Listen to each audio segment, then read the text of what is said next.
Magandang umaga Luzon, Visayas, Mindanao at worldwide, lalo na sa ating mga kababayan na mga overseas Filipino workers saan man sa mundo. Ngayon ay muli araw ng Sabado, April 22, 2023. At wag po kayong bibitaw dahil ito at kayo po ay aking wini-welcome sa ating programa muli ng Mahiwagang Mundo ng Politiko. Yung sabi ko kanina, wag po kayong bibitaw dahil ang ating panauhin po ngayon ay napaka-exciting at ito po ay kilalang-kilala ninyo, I'm sure. At marami na rin yung kanyang napabilib sa kanyang mga unang mga araw, unang mga buwan sa mga pagdinig, deliberasyon sa Senado bilang senador ng bayan. At ito na, hindi na ako magpaligoy-ligoy pa. Baka biglang mainip ang ating bisita at ayaw ko ng bitawan. At welcome sa programa at maraming salamat sa pagkakataon, Senator Robin Hood, Robin Padilla, sir. A'udhu billahi minasyaitanir rajim. Bismillahirrahmanirrahim. Alhamdulillah rabbil alamin. Bismillahi wassalatu wassalamu ala Rasulillah. Assalamualaikum Brother Raymond at sa lahat po ng nakikinig at nanonood ng Mahiwagang Mundo. Yan, ng Politiko. Yan. Ayan, assalamualaikum. Naimbag nga magsapa. Magandang oras sa iyo, Senator Robin. Unang-una, ito, marami na kasi dahil bago tayo sumalang, ay naglikob kami ng mga gusto malaman sa inyo ng ating mga kababayan. Unang-una, bakit nga raw napili nyo yung pangalan na gagamitin sa Senado ay Robin Hood at hindi Senator Robin? Kayo ba ang mismong nagkonsepto nito o merong nagsuggest para gamitin nyo yung pangalan na Robin Hood imbes na Robin, Senatora? Napakagandang tanong niyan, Kailian. Kasi yun talaga yung tunay kong pangalan. Noong, noong nangyari kasi dyan, noong filean ng candidacy, diyan ang number one requirement ng COMELEC, yung tunay mong pangalan. Siyempre, kung ano yung isinulat mo doon sa opisyal na papeles, dapat ang gamitin mo. Yun lang naman ang sinabi namin sa maliwanag namin sinabi doon sa Senado, na sana kung ano po yung tunay na pangalan, yun na lang po ang gamitin. Yun po kasi ang tunay kong pangalan, Robin. Ay, match na match pala, Senator Robin Hood, dahil si Robin Hood sa palabas, bagamat siya masama yung image niya, nagnanakaw para ibigay sa mga mahirap. Pero kayo naman ay, kumbaga, nagpapanday ng batas ngayon para sa ating mga mahihirap na kapuspalad at nangangailangan ng pag-angat. Anyway, Senator Robin Hood, gusto ko lang malaman ating mga kabayan. Okay naman kailan yung magnakaw sa mayaman dalhin sa mahirap. Sabagay, wag niyang pahuli. Senator, wag lang nakawan mo yung mahirap. Yun. Dapat kabaligtaran. Senator, eto, dahil malimit sa inyong pag-iikot, lalo na sa bahagi ng Ilocandia, marami nagtataka, matataas. Magaling po kayong mag-Ilocano. Pakikwento nga, pakibahagi sa kanila, lalo na sa ating mga kabayan sa Ilocos Region, sa Kailocuan, kung bakit po ang isang Robin Padilla, na ngayon ay senador na, ay marunong palang mag-Ilocano. Ano po ang roots nyo, Senator Robin? Ay, mas maalam po ako nung ako'y nag-aaral pa sa Baguio. Ito nga po ngayon, nagre-review na lang po tayo ng ating Ilocano. Ang katunayan po niyan kasi ang akin pong lola ay tiga-Abra. At yan po ay mga Carino na napunta naman po ng Baguio. At ang nanay ko naman po ay ipinanganak na sa Nueva Ecija. Kasi ayon po sa mga kwento ng matatanda, yun daw pong aming mga ninuno sa Abra ay nag-aalaga ng mga baka. At yan daw po ay ibinabiyahin nila yan, ibinababa nila yung baka na yan dumadaan sila ng Baguio, dadaan sila ng La Union, ng Pangasinan, hanggang nakarating ng Nueva Ecija. Yun daw pong mga iba dyan, nakakapag-asawa na ng lokal. Kaya kung papansinin niyo po, ang Carino, napakadami pong Carino. Yun po ang dahilan. At tayo naman po, nung nag-aaral po tayo sa Baguio,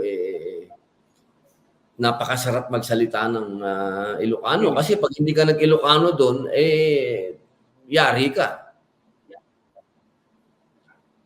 Oh, ayun. At kaya naman pala, so, pero malinaw si Senator Robin ay hindi kumakain ng dog meat o karne ng aso, Senator. Mahirap na. Dati po, nako. Oo, parte po yan ng ating kultura, lalo na po ako po ay namulat din sa Cordillera. Paborito nila yung, alam nyo na yung aso na ginugutom, tapos pakakainin ng lugaw. Tapos, alam nyo naman yung kultura na yon at maraming bumabatikos dyan. Siyempre, na sinasabi nila, animal cruelty, ang dami po nila. Pero alam nyo, pagdating po sa kultura, hindi po natin dapat kini-question yan. Ang masama po dyan, kung yung hindi naman nila kultura ay ginagawa nila yan. Yun ho ang mahirap. Yun ho ang ipagbawal natin. Pero pag kultura yan ng isang tribo, mahirap po natin pakialaman yan. Oo. Ako lang po, hindi ko na sa totoo lang ho, masarap po yan. Pero ngayon ho nag-Muslim na ho tayo, bawal na po kasi talaga sa amin yan. Haram na. Oo. Haram na po kumain ng aso. Sabi nga po nila, yan daw po ang natural aphrodisiac. Sa bagay, ako rin 20 years ago parang kumakain din ako ng dog meat. Inamin ko kasi siyempre sa mga Ilocano, sa Ilocosur, talagang kumbaga diket, ika nga tawag diyan parang yung special na talaga niluluto yan nung araw. Pero ngayon siyempre hindi na rin dahil nga naawa na rin tayo, lalo pat nag-aalaga na rin tayo ng aso. Anyway, Senator, yun, maganda na personally, mas nakilala rin kayo ng ating mga kababayan at lalo na yung mga taga-Ilocos dahil hindi sila masyadong kabisado, nasanay sila sa'yo na kumbaga bilang action star and then eventually ay ito nga naging senador. Ito lang, there was a time ba, Senator, nung halimbawa nung kayo ay nasa showbiz pa at na pumasok sa isipan nyo na talagang pumasok sa politika at eventually ay maging senador, Senator Robin? Naku, wala po yan ni sa masamang panaginip, wala po yan sa atin. Bagamat ang pamilya po natin ay nasa politika talaga. Ang lolo ko po ay dating mambabatas at gobernador ng Bulacan. At ang tatay ko po ay naging gobernador, naging assemblyman, naging mayor din po sa Camarines Norte. At ganun din po ang ating mga tiyuhin. Katulad po ni Ambrosio Padilla, nandyan din po si Carlos Padilla ng Nueva Vizcaya. At ang kapatid ko po ay gobernador ngayon ng Camarines Norte. At yung isang kapatid ko po ay 2 beses na naging senior board member. Ano po yan? Parte na po ng background ng Padilla. Kahit din po sa pinagmulan namin na bayan, na bansa, sa Espanya, ganyan din po yung aming mga ninuno doon, nasa gobyerno rin. Pero ako po, mas minatamis ko po na maging artista. Kasi linya din po yan ng mga Padilla, no? Nandiyan din po sila Carlos Padilla Sr., Jose Padilla Jr., ating Osorio, Bebong Osorio, Rudy Fernandez, Sasha Padilla, talagang nasa showbiz din po. Ako po talaga, gusto ko po talaga ay sa showbiz. Kasi maraming chicks dyan. Biro lang po. Para kumaan lang yung usapan. Pero ang totoo po dyan, Artist po talaga ako, artist. Kaya lang tayo po ay inutusan ng ating mahal na dating Pangulong Rodrigo Roa Duterte na Mm. tumakbo. Kasi ang sabi po niya, ikaw, Robin, madaldal ka eh. Ang dami mong reklamo sa gobyerno, ang dami mong tinitira sa gobyerno. Eh, subukan mong pumasok sa gobyerno at gawin mong platform mo, ang Senado, doon ka magngangawa. Hindi yung kung saan-saan ka nagngangawa. Eh, yun po, sinunod po natin ang utos ng ating mahal na dating Pangulong Duterte. At nag-number 1 senator pa. Yun po hanggang ngayon, kailan yan, palaisipan sa akin yan, paano nangyari yan, talagang sabi ko, ako wala akong pera nung tumakbo ako, wala po talaga tayo. Hindi po tayo namera, hindi ko po akalain yan, sa totohanan lang po ang tingin ko po rito ay isang pagpapala ng Panginoon Diyos na talagang pagka iginuhit niya, hindi po natin talaga kailangan ng kahit anong plano o kahit anong pera. Basta gusto niya, mangyayari. Tama. Ayan, idagdag ko na lamang din, Senator, sa mga nagtataka kung bakit matatas, magaling magsalita at hindi lang nagsasalita kundi may laman, may sense yung mga sinasabi sa mga Senate hearings na ating tinutukan. Si Senator Robin, kung hindi niyo pa alam, ay tapos yan ng Bachelor's degree of Criminology. Tama po, Senator, na tapos kayo dyan sa degree na yan? Opo. Ano po kasi yan Ayoko nang makulong uli. Alam gusto ko, alam ko yung batas. Opo. Ang katunayan po dyan, nung lumabas po ako sa Bilibid, plano ko po talagang mag-abogasya. Yun po talaga. Okay. Opo, hindi ko naman po akalain na napaglabas ko po ng kulungan ay magiging mainit pa rin ang pagtanggap sa akin ng taong bayan. Siyempre po, nakulong na po ako ng 3.5 taon. Iniisip ko po na baka wala na akong sikat sa show business. Kaya po paglabas ko ng Bilibid, nag-aral po ako talaga kaagad. Una po, criminology, tapos mag-shift po sana ako ng abogado. Kasi po, linya din po yan ng mga Padilla, ang pagiging abogado. Ang kapatid ko ay abogado, si Roberto Padilla, ang ating pong mga uncle ay mga abogado, sila Sabino Padilla, mga Teodoro Padilla, mga dati po yung mga justice. Kaya gusto ko po talagang maging abogado. Kaya lang po, noong ako po ay nag-aaral na, napakadami pong dumating na offer. Hindi ko po akalain na nandun pa pala ako, sikat pa pala ako. Kaya hindi ko na po naituloy yung pag-aabogado. Natapos ko lang po yung pagiging criminology. At hindi po nawawala sa isip ko po talaga yan, natapusin sana. Pero wala po talagang oras. Senator, eto, magsimula na tayo sa medyo, kumbaga, ay mas seryosong usapin dahil sa inyong homework, sa inyong trabaho dyan sa Senado bilang senador. Ito po, I understand, grabe yung inyong sakripisyo, effort, lahat na ibinuhos dito sa pagsusulong sa mga ginawa niyong pagdinig ng inyong komite sa charter change para mabago yung ating saligang batas na kumbaga ay lumang-luma na, ika nga, Senator Robin. Kumusta na po? Natapos nyo na yung mga committee hearings? I understand, meron na po kayong nabuo na committee report. So ano na po yung final score? Mga lumagda, kumusta ang committee report ng inyong komite, Senator Robin? Nako, napakagandang tanong po niyan.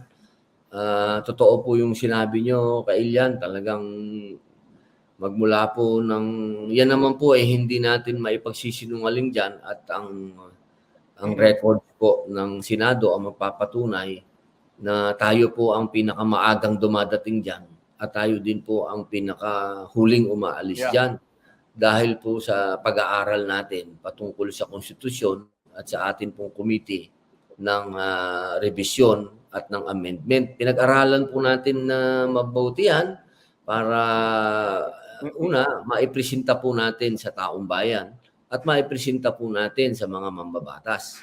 Ang maganda pong pangyayari, yung yung pong malaking kapulungan ang Kamara ay naging kapartner po natin dito, no, sa charter change. Senator? Ang nakalulungkot lamang po ay hindi pa po handa ang Senado sa usapin na ito. At inaantay nga po natin na mapirmahan po nila yung ating committee report. At sa ngayon po ay wala pa pong balita kung pipirmahan po nila. Kasi officially, break po ang Senado. At nagkaroon lang po ng mga pagdinig ngayon sapagkat ito po ay urgent. Katulad po nung pagdinig ni Senator Bato patungkol po sa mga nangyayari sa Negros Oriental at ganoon din po yung sa mga ibang hearing. Pero sa usapin po ng kung may pumirma na doon sa ating committee report, malungkot pa po ang balita dyan. At ang katunayan po ay sa palagay ko po ay hindi na po natin ito inaasahan na ito po ay may sumuporta pang iba kung hindi sa mga PDP laban na party mates po. So bale apat lang kayo ni na Senator Tol Tolentino, Bato de la Rosa, ikaw, tapos si Senator Bongo, yung aasahan lamang natin na lalagda sa inyong committee report. Kung ganun, Senator Robin. Parang ganun po. Opo. Kasi maobliga po yung mga party mates natin dahil adhikain po yan ng PDP laban. At inaasahan din po natin siguro si Senator Win Gatchalian at sapagkat bill niya po ito. Ito pong hinihiring natin ay bill niya. So siguro baka po siya ay bumoto rin pero sa akin pong palagay wala akong numero. At nararamdaman naman po yan na ganun po talaga. Ang Senado po ay collegial body yan. 24 ang nandyan. Kailangan po talaga yung 24 na yan, kung makumbinsi mo yung kalahati, praise God. Kung hindi mo naman makumbinsi lahat, praise God pa rin. Ang mahalaga po ay naririnig po ng taong bayan yung boses natin. Katunayan, nakakatuwa nga po yung nilabas ng Pulse Asia na survey, nakalagay po doon na 41 o 45% yung nagsasabi ng mga Pilipino na kailangan ng baguhin ang konstitusyon at merong 11% na nagsasabi na kailangan ng baguhin pero hindi pa ngayon. Napakalaking bagay na po yun kung atin pong ito-total yan. Lagpas na po yan sa kalahati ng ating mga kababayan na naniniwala. Siguro po kung hindi man ngayon, taon na ito, baka po sa susunod na taon kapag ito po ay nirefile na natin. Ang mahalaga lang ang mahalaga lang po kailan tuloy-tuloy ito. Hindi dapat natin ito tigilan hanggat makumbinsi natin na yung ating mga kapatid na senador ay maniwala po na ang ating konstitusyon ay kailangan na pong amendahan. Well, ang maganda, Senator Robin, dahil hindi ko alam kung naalala mo pa na ilang beses kitang tinanong noon dahil eto nga, taas noo ka dahil hindi ka nagmano, hindi ka humingi ng, kumbaga, parang basbas ng ating kailian na si Presidente Bongbong Marcos para, kumbaga, maitulak yung charter change. So, ayun, saludo tayo dyan. Opo. Napakaganda nung sinabi mo, Kailian. Kasi alam mo, yan ang maraming hindi nakaintindi. Ang sabi nila, sinusuwag ko daw si Manong. Sabi ko nga sa kanila, alam nyo, pinurtiksunan ko nga si Manong Naintindihan nyo ba yung sinabi nyo na na sinuwag ko si Manong dahil hindi ako humingi sa kanya na hindi ako nagmano sa kanya at hindi Alam nyo ba kung ginawa ko yan, titirahin ng mga kalaban natin si Manong. Titirahin ng mga kalaban natin ang Pangulong Bongbong Marcos. sapagkat hindi niya mandato yun. Kung ginawa ko yun, aba, edi sasabihin lahat ng kalaban niya, pinakikialaman ni Exactly, Presidente oo. Bongbong Marcos ang konstitusyon na hindi naman niya mandato. Kaya yan po sana ang pakiusap ko doon sa mga supporter natin na kasama natin sa unity. Mhm. Minsan naman po, wag po tayong maging masyadong magaling. Hindi naman po lahat ng bagay ay alam po ninyo. Sana, intindihin din po nyo yung mga ganap. Konstitusyon po ang nagsasabi kasi na hindi po mandato ito ng Pangulo. Bakit naman po ako magmamano sa Pangulo sa isang bagay na hindi naman niya mandato at ipapahamak ko siya? Sana po maintindihan po ninyo na dito sa pagkakataong ito, sinangga ko ang Pangulo ko. Hindi ko po siya hinulog. Yun lang po. Ayun. Opo. Gusto ko lang pong maging maliwanag yan. Oh, yun nga, Senator, para at least, well, mas maganda na rin yun dahil kung may, kumbaga parang may mandato o may order ang Pangulo sa mga senador, parang pilit naman yun, hindi kumbaga bukal sa kanilang puso at isipan yung pagsang-ayon sa inyong sinusulong na charter change. So parang ang resulta niyan ay hindi rin maging kaaya-aya, Senator, if ever.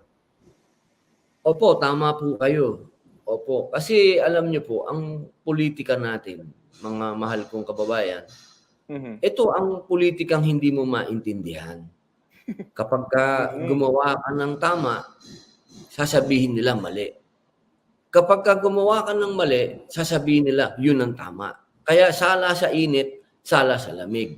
Kaya ang dapat kong gawin ay siguraduhin mo na yung ating principal.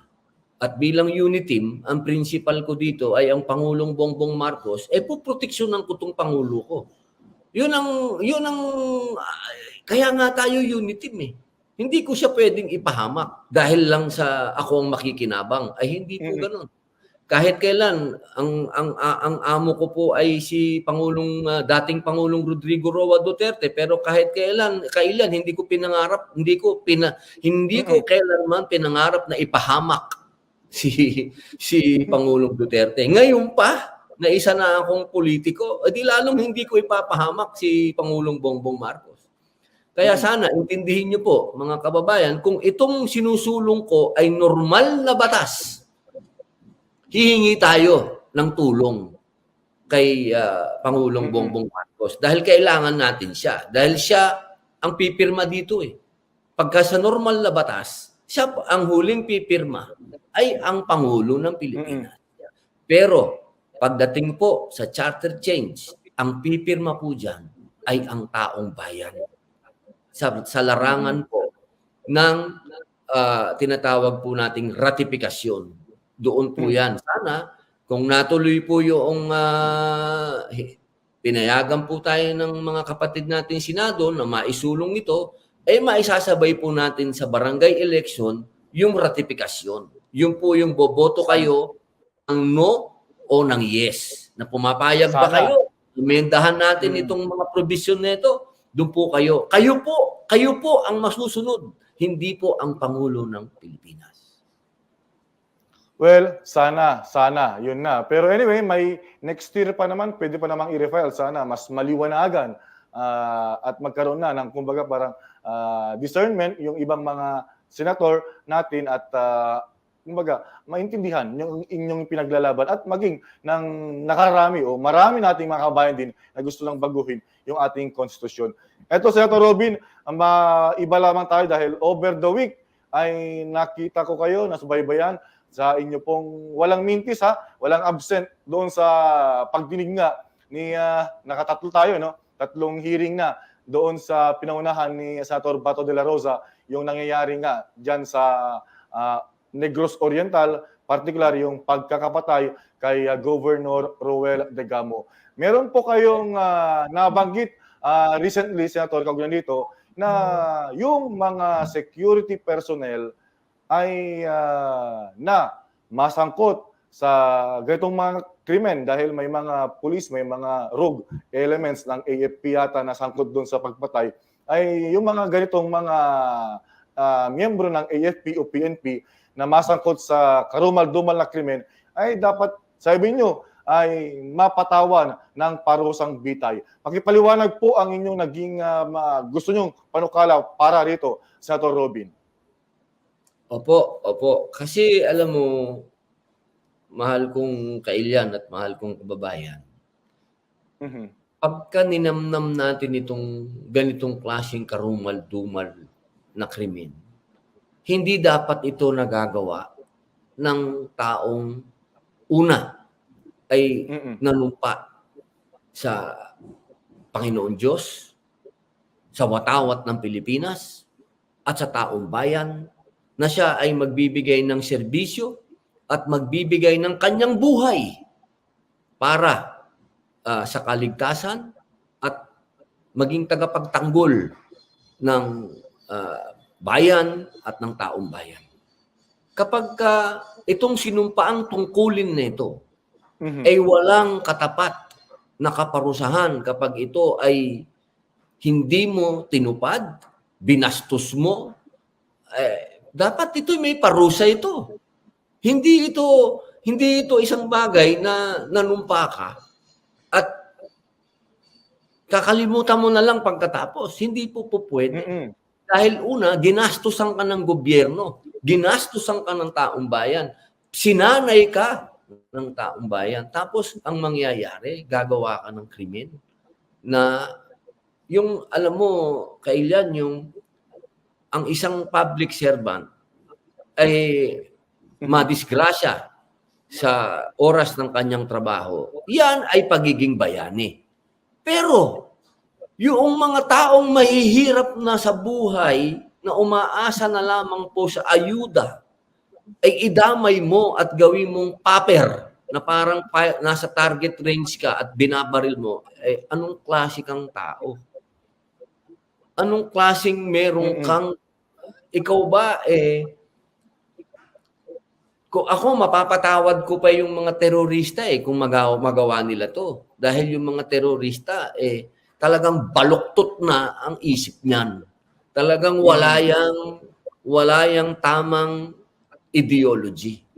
Pero yung ikaw ay nasa serbisyo na binigyan ka ng ideology na ikaw ay sinanay na ipagtanggol mo at ipaglaban ang karapatan ng taong bayan at ikaw ay gumawa ng karumal-dumal na krimen, hindi natin mapapatawad dyan, boss. Ano ba yan? At sir, hindi ito basta krimen. Ito po ay ang tawag dito, gun for hire.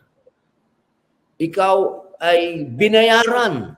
Bagamat hindi pa po ito napapatunayan na nagkaroon ng bayaran, pero ang tawag sa kanila ay gun for hire. Ibig sabihin, binayaran ka para gamitin yung binigay sa iyong pagsasanay para pumatay ng tao, ng mga taong humihingi lang ng ayuda. At hindi lang po yan, doon po sa ating panukalang batas, ay pati po, hindi lamang po yung mga dating nasa serbisyo, kung hindi yung mga nasa serbisyo pa rin na involved dito sa ganitong karumal-dumal na krimen. Sir, sa totoo lang, ito makukonsider to as treason. Kataksilan. Kataksilan nito dahil ikaw ay pinagkatiwalaan ng taong bayan. Hindi dapat maging madali sa isang Pilipino na siya'y papasok sa serbisyo at siya'y manunumpa. At itong panunumpa nito ay kakalimutan mo dahil wala ka na sa serbisyo. Ay hindi po dapat ganun. Alam mo, wala pong pinagkaiba yan. Kaming mga nagma-martial arts, yung mga boksingero, kapag kami napaaway at ikaw ay nagamit mo yung galing mo, doble ang sentensya mo. Anong pinagkaiba nun? Anong pinagkaiba nun? Dapat ganun din yan. Hindi po pwede. Sinanay ka eh. Sinanay ka. Ang galing mo. Kahit saan ko tingnan, kailan mali eh. Mali. Oo. Mali. Itong ganap na to, mali ito. Hindi na ito dapat maulit pa. At ito, kailangan to may karampatan na parusa. At walang iba kung hindi kamatayan. Yan lang po talaga. At mga kababayan, tandaan po natin, matagal na rin po sa ating konstitusyon ang usapin ng walang parusang kamatayan.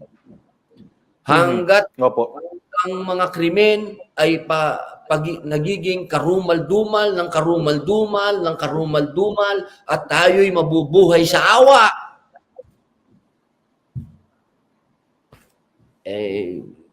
wag nating asahan ng hustisya ay makakabul. Wag nating ang masasamang tao ay pademonyo ng pademonyo, tayo naman ang gusto natin paanghel tayo ng paanghel. Hindi po. Kahit po sa mga filosofiya ng mga taong banal, hindi mo pwedeng pantayan ng kabutihan ang ginagawa ng kademonyuhan. Abay, hindi po pwede. Dapat po dito sa age natin ngayon, Iba na eh. generation natin ngayon, medyo tapangan na natin ng konti, mga kababayan. Kasi para sila ay magtanda at talagang tatama sa kanila yung kung anong dapat tatama sa kanila dahil sa kanilang paggawa ng masama, at lalabat binabanggit mo yung pinagkatiwalaan natin ng taong bayan sila at sila pa yung aabuso at magsamantala doon sa mga dapat nilang pinoproteksyonan, Senator Robin. Opo. Opo, alam nyo, Kailian, ako, ang puso ko, tandaan nyo yan. Magmula noong ako'y nakita ko sa Marawi, yung sakripisyo ng ating mga sundalo. Yun yung panahon na ako ay pumunta sa Philippine Army at ako'y nagpresenta na maging reservist. Nakita ko po ang kabayanihan ng ating mga sundalo na handa na lang ibigay ang kanilang buhay anytime. Tapos sisirain lang ng mga ganitong klase ng mga dating sundalo, parang mali po yata yun. Dapat po talaga meron tayo talagang kaparusahan dito sa mga sumisira sa pangalan ng mga sundalo at hindi lamang ng sundalo, pati ng mga pulis. Alam niyo po, yung paghihiring natin diyan sa committee ni Senator Bato. Abay, masuka-suka na ako. Alam niyo, kagabi, hindi ko na matingnan yung mga naka-uniforme doon. Hindi ko masabing pulis kasi ayoko siyang tingnan na isa siyang pulis. Nasisira ang aking pagtingin dahil ang pulis sa akin bayani. Itong mga naka-uniforme sa harap ko, boss, hindi ko na matingnan. Hindi ko na kayang tingnan. At hindi ko na rin kayang magtanong. Dahil baka sagutin ako ng kasinungalingan, mabato ko nung hawak kong baso. Kasi talagang punong-puno ng kasinungalingan na talaga. Talagang sagad sa buto na ang kasinungalingan nitong mga naka-uniforme nito. Sabi nyo nga, kasuklam-suklam. Kasuklam-suklam na, boss. Kaya nga nasabi ko na nung hindi na talaga ako makatiis, boss, sinasabi ko na talaga doon na baka po pwede na yung bigay na muna natin sa military ang supervision ng Negros Oriental kasi parang yung partido ng ating nabalo na Mayora Digamo, meron ding sa kabila na nabalo naman na nandun sa kabila na ang sinasabi parehas ay involved ang mga naka-uniforme sa mga krimen diyan sa Negros Oriental.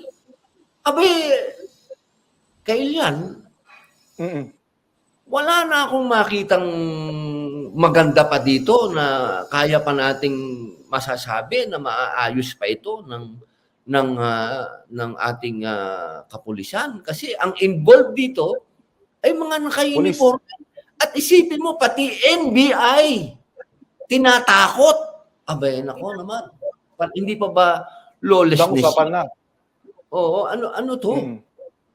Yun lang, yung akin lang, partner, minsan may mga masasakit na katotohanan na dapat nating harapin ngayon na. Kasi kung ipagpapaliban pa natin dyan, meron na namang mamamatay dyan.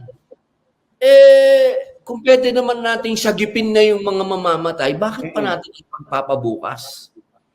Ako, para sa akin, magaling na yung ginawa ng PNP na nahuli nila yung mga pumatay diyan kay Governor Digamo at doon din sa mga kababayan nating saksakan na ng hirap at humihingi ng ayuda na lang ginawang mga paper. Okay na yon, saludo na ako diyan sa ating Philippine National Police. Pero para maibalik natin ang tiwala ng taong bayan ng Negros, hayaan muna natin sanang mag-take over muna ang military. Total naman, sinasabi naman sa konstitusyon yan na pwedeng gawin. Yun lang naman yung akin. Kasi bakit natin hahayaan na mabuhay sa pagkatakot, sa pagkabahala, sa pagkawalang tiwala yung mga kababayan natin sa Negros, pwede namang pumasok na muna ang military at ayusin muna. Alam mo, kasi ano lang yan parang yung taong high blood, painumin mo ng Valium. Di ba? High blood na yung mga tao dun Painumin mo muna ng pampakalma. Ganun lang po. At para sa akin, yun ang aking solusyon. Pero siyempre, yan ay nasa desisyon pa rin yan ng ating mahal na Pangulong Bongbong Marcos. Pero kung ako ang tatanungin, at tinanong ko din naman yung AFP kahapon. At yung Mayora, si Mayora, tinanong ko din sila, yung ating pong mayor, may mayor po doon at may Mayora, tinanong ko sila kung papayag ba sila. Sabi nila, oo. Yan po sana ang pinakamaganda para bumalik yung mawala ang pagkatakot ng aming mga kababayan doon at bumalik din ang mga local tourists. Sa ngayon kasi nawala ang mga turista, sabi nila. Pero siyempre, ang AFP, laging neutral yan. Naintindihan ko naman ng AFP. Siyempre, alangan naman, nung tinanong ko sila, alangan naman sabihin nila, hindi, sige, ibigay nyo sa amin. Siyempre, nandun din naman yung PNP, masasagasaan din. Pero walang pinakamagandang tanungin, kundi yung taong bayan. Kapag sinabi ng taong bayan na mas gusto muna nila na mapasailalim ng militar, palagay ko naman ang konstitusyon ang nagsasabing pwede. At yan po ay ginagawa na talaga ng mga pangulo. Ginawa yan ni GMA nung panahon niya. Ginawa din yan ni Pangulong Rodrigo Roa. Wala na akong nakikitang masama po doon. Well, baka naman, malay natin, Kailian, Senator Robin, ikonsidera ngayon ni Manong, Presidente Bongbong Marcos, yung inyong suggestion at yung wisdom ng inyong panukala, Senator Robin? Nako, inshallah, Kailian, kasi talagang ako, ang plano ko, sumulat talaga. Yan ang instruction ko sa aking special assistant. Nasusulatan ko talaga si Pangulong Bongbong Marcos patungkol dito sa sitwasyon diyan sa Negros. Ang advice lang sa akin ng assistant ko, tapusin muna yung report ng ating mahal na senador na Ronald Bato de la Rosa para hindi ko naman siya masagasaan pa. Kasi kailangan muna siyang magkaroon ng report. Pero ako talagang susulat ako na sa nangyaring pagdinig, naniniwala ako na ang tao diyan sa Negros ay nababalot na ng takot. At kailangan itong takot na to ay mapawi. Kasi ano naman, unfair naman tayo kung tayo ay masaya, yung mga tao doon ay nababalot sa pagkatakot. Hindi lamang po ito patungkol sa baka akalain naman ng ibang tao ay masyado akong makadigamo. Hindi po ako makadigamo, hindi po ako makatebes, ako'y makataong bayan. Yun lang po. Bilang malinaw. Bilang inyong senador, nakikita ko na kayo po lahat dyan, wala na kayong tiwala sa mga naka-uniforme. At wala pong dapat tayong gawin kung hindi tanggalin ng takot at ibalik ang tiwala nyo sa mga naka-uniforme. Yun. Senator Robin Caillian, with your indulgence, meron lamang tayo mga 15-second break. Pagpapakilala ng ating programa habang ikaw ay uminom muna ng tubig o kay amlodipine. Medyo uminit yung ulo mo dahil sa nangyayari. Hindi naman po. Maka ano lang po, may I go out din. May I go out. Sige po, babalik po ako. Hindi po makainom ka. Fasting. Mga 15 seconds lamang ito, pagpapakilala ng ating programa habang kayo ay may I go out din, Senator Robin. Opo. May I go out lang po. May I go out. Opo. Ang ating programang Mahiwagang Mundo ng Politiko.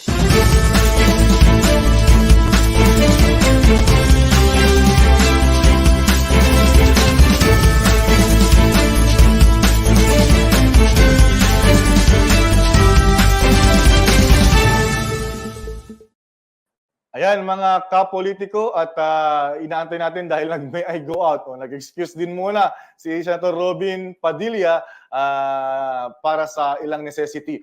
Anyway, yun nga talagang naging mainit yung kumbaga kanyang emosyon dahil tama naman kapag ikaw ay pinag-aral ng gobyerno sa pamamagitan ng buwis ng taong bayan nung para ikaw ay maging sundalo, maging pulis, tapos noong ikaw ay nasa serbisyo na, imbes na tuparin ang inyong sinumpaan sa Diyos, sa taong bayan, at sa lahat na ikaw ay magsilbi, pero ikaw pa yung naglapastangan sa kanilang karapatan, talaga naman na dapat doble.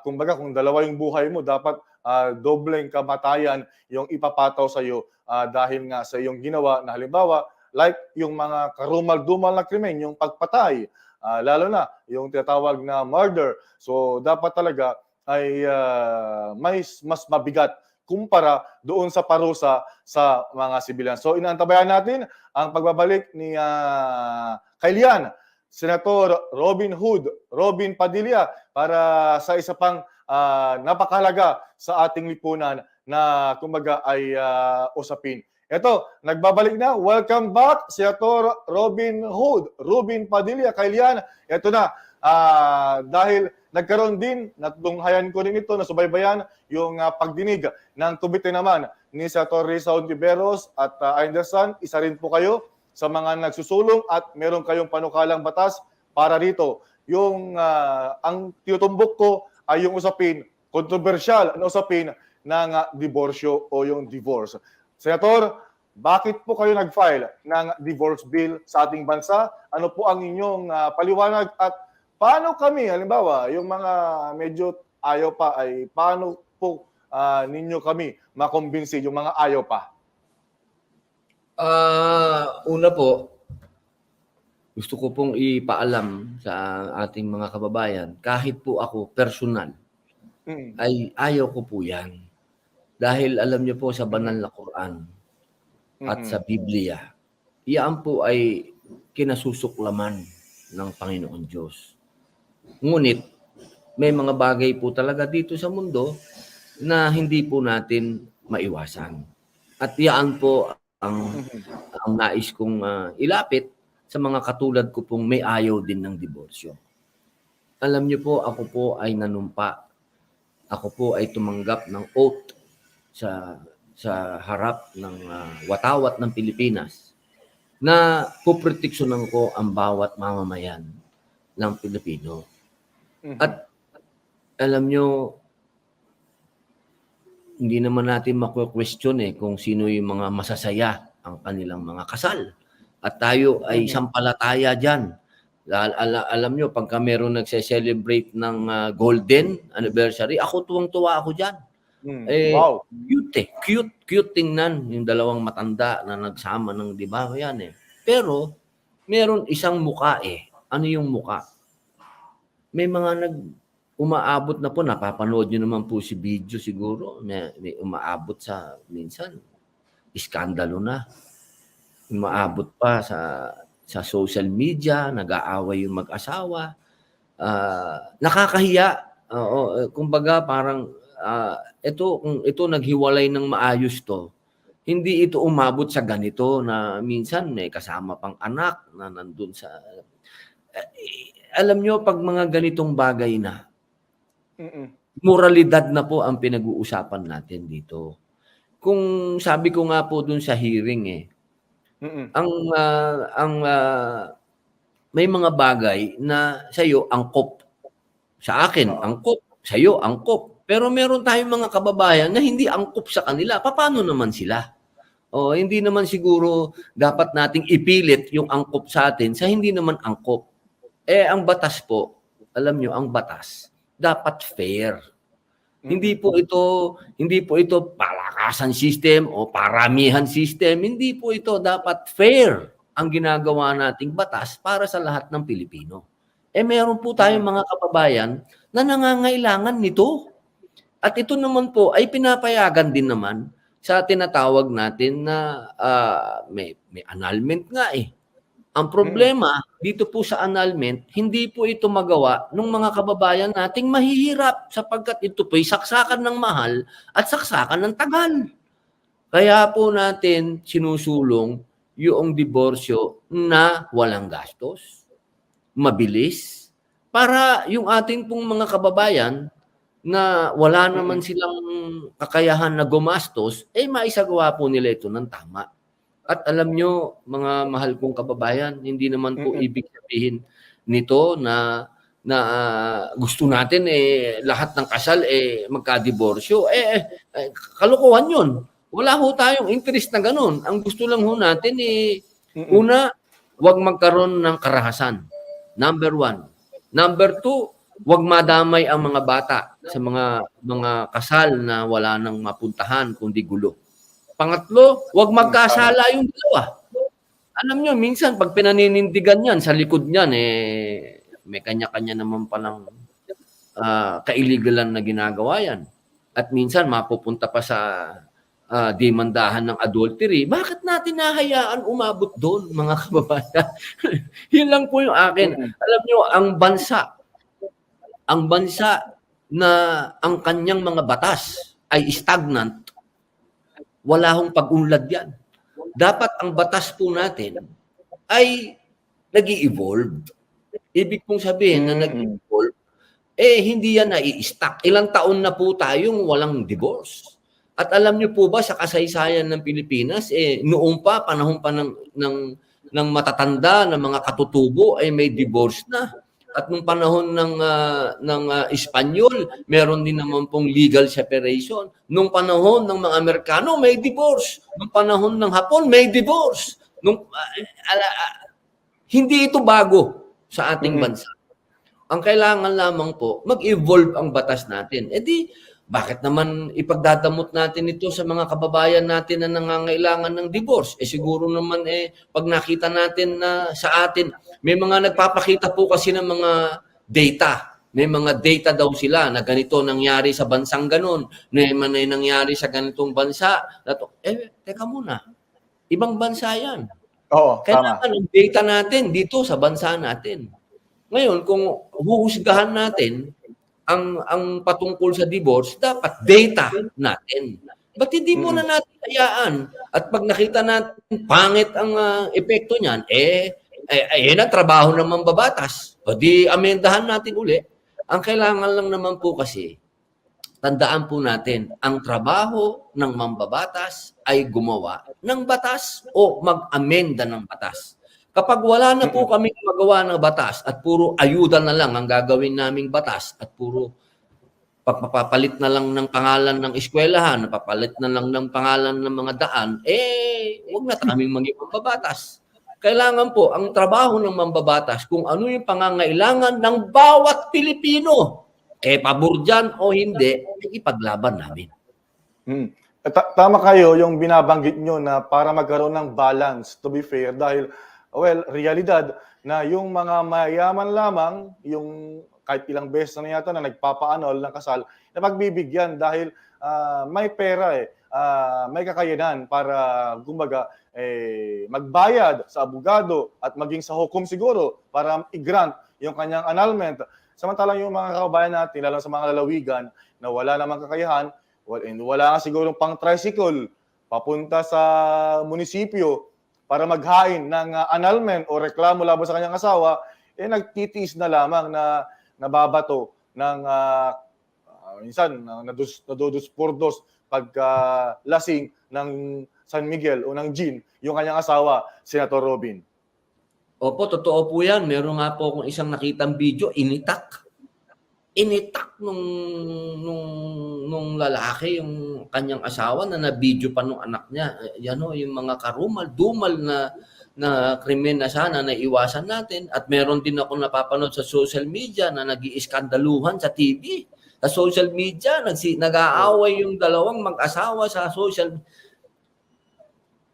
Alam nyo, yung mga ganitong bagay na dapat sinisikreto na lang napapanood. Ewan ko ho. Opo. Kaya sana po maintindihan din po nyo ako bakit ko po ito sinusulong at kasama po natin dito si Senator Risa Ontiveros at si Senator Raffy Tulfo. Isinusulong po namin ito, hindi po ito dahil sa ayaw namin ng mapayapang pagsasama. Hindi po. Ito po ay para doon sa mga nagsasamang wasak na. Okay. Pwede bang makisama dyan sa advocacy nyo, Senator Robin? Dahil, kumbaga, hindi naman sa pabor tayo, tama ka dyan, hindi naman sa pabor tayo sa diborsyo o sa sarili natin at sa ibang mga tao. Pero yun nga para kung kinakailangan ng wakasan, sabi mo nga kanina, kung merong halimbawa nag-celebrate ng mga anniversaries nila, kumbaga, salamat. Kumbaga parang mabuti nga at inabot ng ganyan. Pero yung ibang mukha na binabanggit nyo, ay talagang hindi naman maiwasan dahil wala namang perpekto talaga na relasyon. Pero kung kayang ayusin, pero kung hindi, ay walang magagawa, kundi kailangan ng putulin.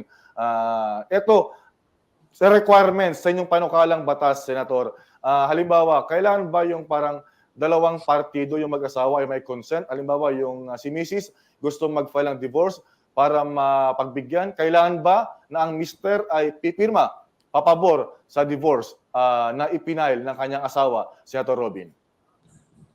Alam niyo po, pero lang po sa experience ko po, kasi alam niyo, yung ganyan na kailangan may consent, diyan yan sa Amerika Ganyan sa Amerika. Pagka nagdidiborsyo sila, kailangan may consent ng dalawang partido.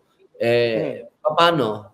Ang tanong po natin diyan. Ito po sa experience ko lang po, Kung ang dalawang tao gusto nilang yung isa gusto babawa. Halimbawa lang po ito, binugbog nung lalaki yung babae, araw-araw niyang binubugbog. Yung babae gusto nang makipaghiwalay at ayaw naman itong lalaki.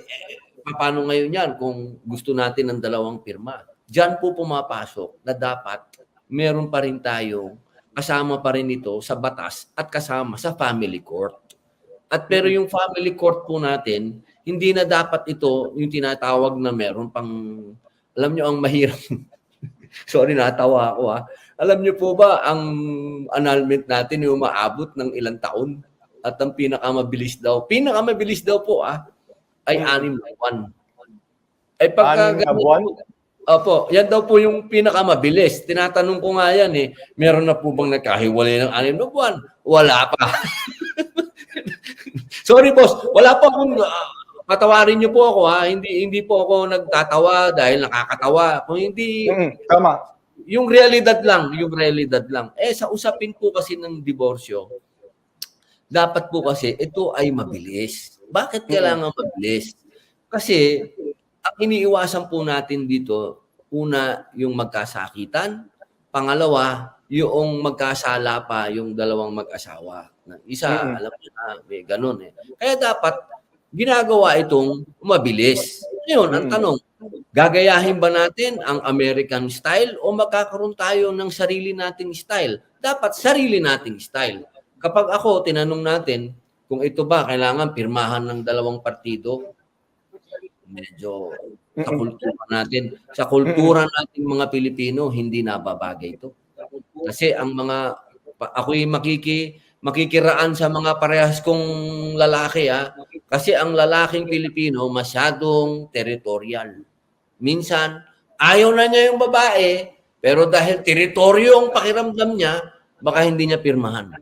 Akin ka. Sabihin niya, akin ka. Habang buhay kang akin. Pero ako, sa akin May po, pagka-possessive. ayaw magbawas, gusto magdagdag. Yan ang problema. Yan ang isa sa mga realidad, Senator, na parang ang kay Pedro pwede rin kay Pedro pa rin yung kay Juan. Pero yan yung kay Di ba? Yan ang kultura natin eh. Kaya hindi natin pwede na adaptin yung sa Amerika na sinasabi na kailangan dalawang partido. Alam nyo, doon po sa panukalang batas po natin, ang nakalagay po doon, meron pong mga bagay na magsasabi na kailangan mag-divorce na.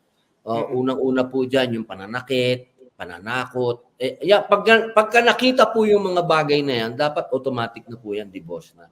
Hindi na po yung tatanungin pa yung lalaki o halimbawa sa ibang lugar naman kasi meron namang yung lalaki ang binubugbog, uso po ngayon yan. Meron din ako mga kilalang lalaki. Pare ko binubugbog ka. Sorry po, hindi po ito pagtatawa ng usapin lang po ito ng realidad na may mga ganun talagang mga lalaki din po ngayon na battered na husband naman. Na sila naman na sila naman ang gustong humingi ng divorce. Paano naman yun kung ayaw naman pirmahan nung sigang asawang babae? Kaya dapat po talaga sundin lang po natin kung ano yung nasa panukalang batas ko na halimbawa din po, tinakot yung anak. May mga ganun po Merong mga halimbawa, hindi naman nananakit, pero napaka-irresponsableng tao na ang gusto nakahiga lang. Ang pinagtatrabaho niya yung asawa niya. Marami din pong ganun. Opo, marami po yun na pwedeng maging daan para mag-divorce. Hindi po doon sa kailangan nakapirma pareho. Hindi po nating kultura yun. Kumbaga parang ang binabanggit nyo, Senator, yung batas na ito, yung divorce bill, pag naging batas, kumbaga parang preventive measure or preventive law na halimbawa yung lalaki, bago pa man siya magunting o maputulan ni Mrs. o kaya yung si Mr. naman ay bago niya mapatay, yung kanyang Mrs. ay kumbaga napigilan sa pamamagitan ng kanilang maayos na paghiwalay sa pamamagitan ng diborsyo, Senator Robin. Opo. Hindi na po kailangan, yan po ang pinakatama. Hindi na po kailangan umabot sa karahasan, iskandalo, kahihiyan. Naku. Alam mo, boss, ngayon, pag nakita mo sa social media, kailyan, nakakahiya na. Pinamamalita pa yung pangangaliwa ni ganito, pangangaliwa ni ganun. Napapanood ng mga bata yan, isipin ninyo. Yung mga anak nila, lalo. Opo. Lalo ngayon sa atin, napakaraming mga marites. Ayun, kakalat, ang daming henerasyon ni marites. So hanggang sa pagtanda ng kanilang mga anak, ay kumbaga bit nila yung kumbaga yung stigma ng kumalat na iskandalo na yon, Senator, na kanilang mga magulang. Totoo po. At magkakaroon ng epekto yan. Masakit man po sabihin, pero ang atin pong bansa ay hindi naman po tayo mayaman na bansa. Hindi pa natin din maharap 100% ang tinatawag po nating ito naman po hindi naman lihim magmula po nung pandemic nagkaroon na rin po tayo ng suliranin sa mental hindi pa tayo nakaka-recover diyan. Hindi po pwede ito yung mental health natin sa totoo lang po nakasulat pa lang to sa batas pero ang implementasyon nito wala pa. Dapat tayo na rin sa sarili nating paraan ginagamot na rin natin. Ayan. So nagkaroon lamang ng kumbaga, signal. Senator, welcome back. Magkaroon ng kanina ng parang problema sa ating signal at medyo Nawala po napuputol ba? yung kanyang audio kanina. Go ahead, Senator Robin. Opo. Ayan, go ahead. Opo, naputol po ba doon sa sinasabi ko kanina na bigyan din po natin ng attention kasi yung usapin po ng mental health.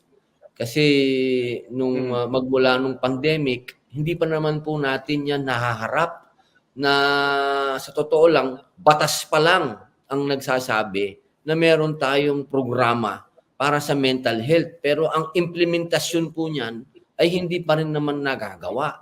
Kaya dapat, ang pagharap natin dyan sa mental health, kung kaya natin, ay gamutin natin sa sarili natin. Yung iwas-iwasan na natin muna yung masyadong iskandaluhan dyan sa social media po.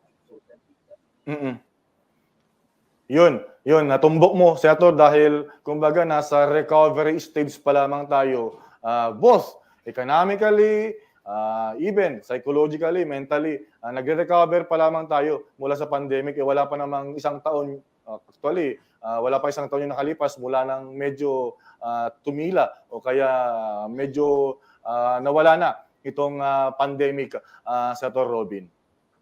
Opo, sa totoo lang, Kailian, may mga bansa ngayon na tumataas na naman ng COVID.